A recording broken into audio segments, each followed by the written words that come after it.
talk about looking back at the Mississippi State game, what the defense learned. There's a lot of, I think, missed assignment and technique. You know, defense, it's not like where you're great every game, but that was a game where we definitely fell short in our assignments and our technique. It seems like teams have followed the same approach to playing against you guys. Run the ball, get short to medium games, and then convert on easy passes. Mm-hmm. What do you guys have to do to change that MO? Because that just seems like how teams are attacking you. Yeah, I think definitely we got to be more stout in the run. We got to fill those gaps so that they don't feel like they can get a run game. The games I feel like we've done the best on defense is when we stuff the run early, and then instead of doing those quick passes where it's hard to get a pass rush because it's out so fast, they feel like they have to hold it and get longer passes because they don't get yards. It's not 3rd and 4 or 3rd and 3. It's 3rd and 7, 3rd and 8. Do you feel like guys are getting too far upfield? What's opening up the holes for teams, to be able to run the ball successfully and get those 3rd and shorts and those types of situations? Yeah, I think one of the big things is, we play pretty sound in some ways, but it's just being straight physical. Sometimes we're two-gapped in, or you're taking on a double team, and so it's not like you're going to get a lot of penetration for a double team, but at the same time you take it on and you have to be physical enough to hold it at the line. And so that's one thing that we definitely got to work on. How's your rush defense personally? You've always been a tall, leggy guy, kind of pass rush specialist, but how are you doing in the rush? Definitely need some improvement. I think one of the biggest things is the hesitation that comes with trying to play the run so much. And so, you're a little bit slower when they try to hit the pass quick. And so it's one of the things I definitely need to work on is my pass rush. How do you find that balance, Corbin? Just because, you guys want to get the pass rush and, force quarterback into making mistakes, but when they're running the ball like that, particularly when it's 3rd and 5 or less, you have to be ready in case they're going to run it. How do you find that balance? I think the biggest thing is knowing your opponent and knowing yourself. So it's just learning, play after play reaction. And that's what, practice is for, is learning how to react quicker and quicker. Because once you get that reaction time down, then it's a little bit easier. Then also all the scouting, you have to be, that's one thing we can definitely work on is noticing what they're going to do and how they're going to, set up before they do a pass or something. So even if it is 3rd and 4, you see the stance and it's like, okay, it's going to be a pass. So that way you don't have to be second-guessing yourself. What do you know about East Carolina? East Carolina, I don't know much. Today was more of a review of what we did and how we can get better, but I'm excited to look at the film tonight for them. Was it hard to look at the film? It's always, I'd say rather than hard, it's always, I think it's good, to be honest. Even though sometimes you're cringing when you watch certain plays, everything helps. And if we didn't look at the film, then we would never get better. And so it's definitely one of those things you have to look at as, this is going to help me get better.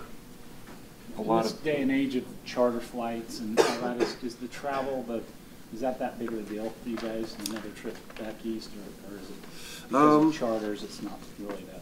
I don't think it's too bad, and I think if it is bad, it's because people make it, or players make it to be bad, make it worse than it has to be.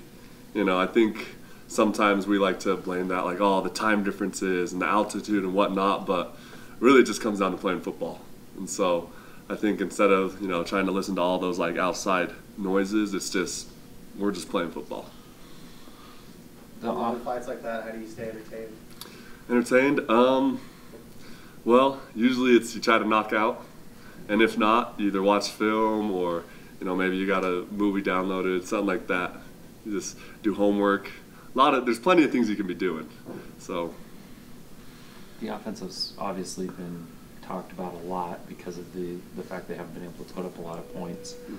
After this week, when you guys were, gave up some long drives, did the defense have to, kind of take a hard look at themselves and say, hey, we've got to be a lot better than we were if we want to, turn things around and start getting wins? Oh, absolutely. I think exactly what you said is true, that this is a week where we look back and we're like, we let the offense down. There's so much more that we could have done on defense, and so we've got to take it upon ourselves to be much better than that.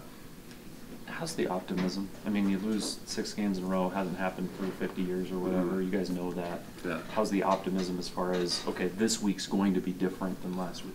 It's, to be honest, it's been interesting week after week, especially like the past 5 games, because it's like, okay, it's a little bit shaky, but this week I don't know, there's an energy this week that definitely I could feel today in practice, and I think everyone's kind of got the mindset this is a new season for us. This second half of the season is completely new, and there's nothing we can do but look forward. One of the things that Bronco Mendenhall was emphasized was precision and being as perfect as possible. That was his demand, it seemed like. Do you feel like that's been lost? Kalani's approach is different than that, and each of them have their strengths, but do you feel like some of that demand to be precise and 100% perfect as often as possible, has that been lost a little bit? Is that where some of the problems are coming from? I believe, when I look at it, I think Kalani demands the same perfection, actually. And so, but I think the thing is it's a different way of going about it.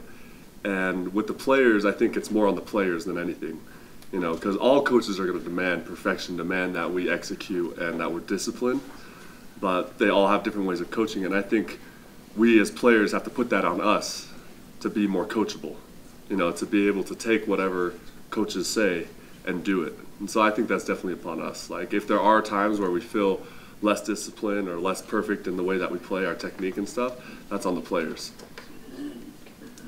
How much do you think about, now that, you know, every game you need to win to be bowl eligible, how much do you think about that when you're, you know, preparing for these games? It's weird.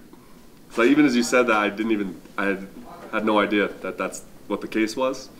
Like, I'm sure maybe in like a couple weeks, like a week ago or something, that was like the thought of my mind. But like literally, it's just because this is a brand new half of the season. It's just we got to win this first game. We're gonna win.